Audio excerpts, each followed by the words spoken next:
it's Sylvia Machete. Welcome to Luminosity TV. This is my personal safe space where I'm able to share some of the lessons that life has taught me, some of which I'm still learning and some of which are yet to come. So this endeavor is not intended to teach anyone about their spirituality or even to point out the path that they must follow to gain spiritual knowledge. No, each person must do that for themselves.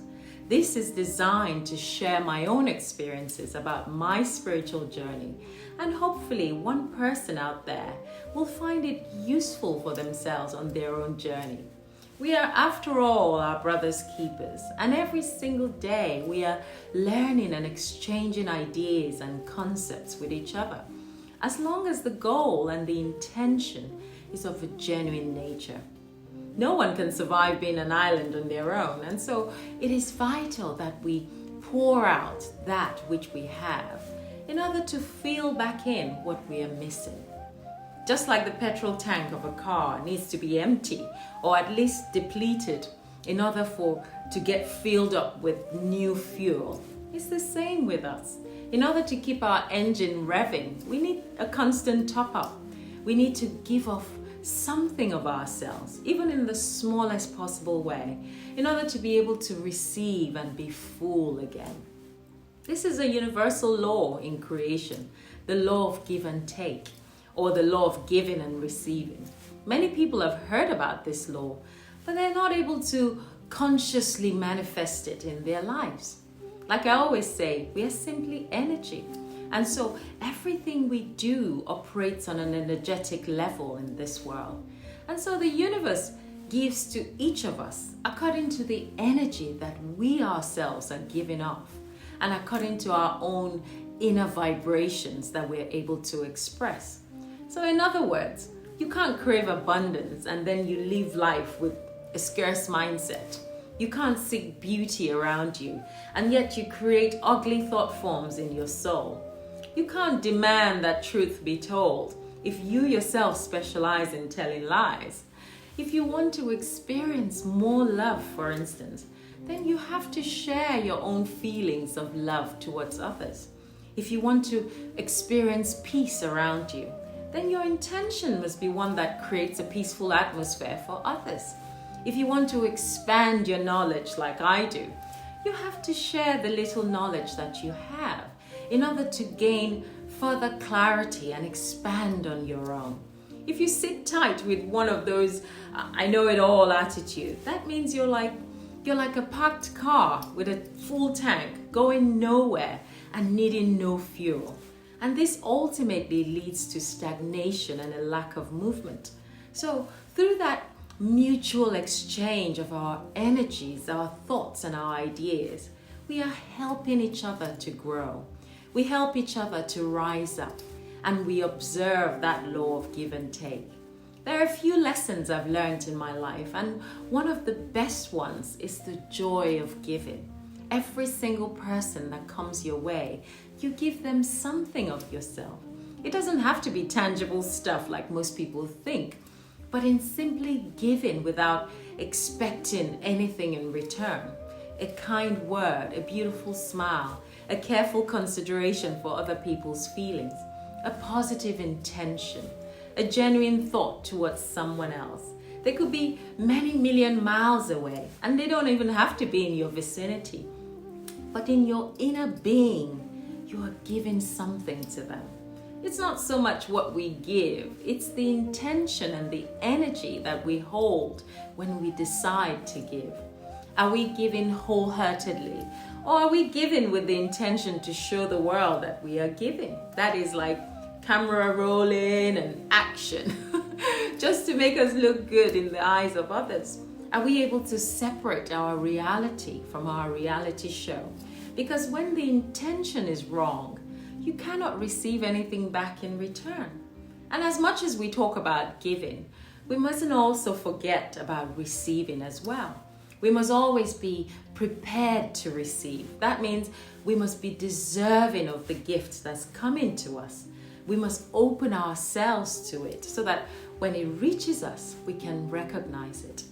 As they say, sometimes the miracle that we are waiting for is just another human being with good listening ears, or with lips that offer soothing words, or with just a heart full of kindness.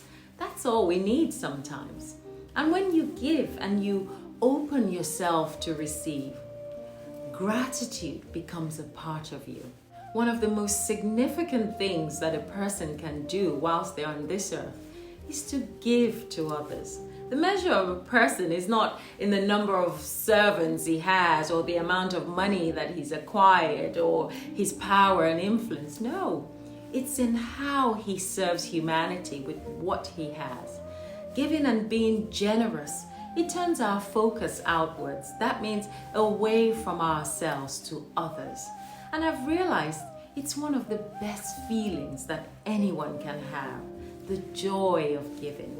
When we think about service to others, the desire to help and give others and help others succeed, it drives away any form of selfishness and any form of conceit, and it contributes to making our world a better place.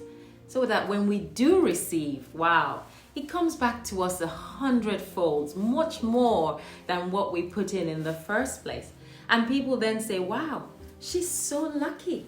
But there's no luck there, because by their works ye shall know them. And we always get what we give, and we give what we get. When you add value to the lives of others, you don't take anything away from yourself. In fact, you gain more. It's more value to your own life. The purpose of our lives is not to win at all costs, as people say, winning by amassing so much wealth to the detriment of others. No, the purpose of our lives is to ennoble and uplift our surroundings with love by giving to others. I've heard people say, when I have money, oh, I'm going to give so much to charity. I'm going to help so many people. Well, you don't have to. Remember the widow's mite in the Bible. She wasn't a wealthy woman. You can only give what you have. So start now. We all have something that we can give. In my experience, I've often found that some of the most generous people in the world, they have nothing materially to give. What they give comes from here. And we women stand at a vantage position to give, especially through our delicate and finer nature, which brings beauty and calmness and gracefulness to everything. These days, I often ask myself, Sylvia, what can I give to people that they will value much more than money? Because we live in a world where money rules everything, something that no amount of money can buy. Is it my time? Is it my presence? Is it my love? Is it my dedication? Is it my bubbly energy? Or even just my patience? Something that is worth more that I can give to them now, instead of waiting for when my money arrives, because I don't know when it's coming. And nothing can take the place of genuine commitment to others and their well-being. It's not about giving from the top of our wallet. It's about giving from the bottom of our heart. Martin Luther King once said that life's most persistent and urgent question is, what are we doing for others? How we answer that question is a measure of our own generosity.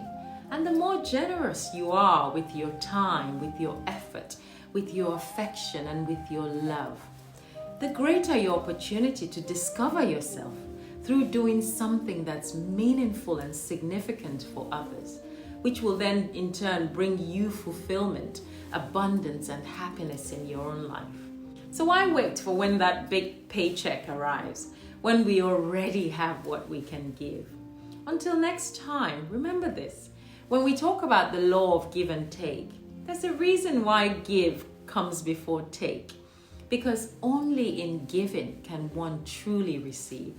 So don't dip your hand in the pot to take if you've never put your hand in the pot to give. Give first and then take later. Bye for now.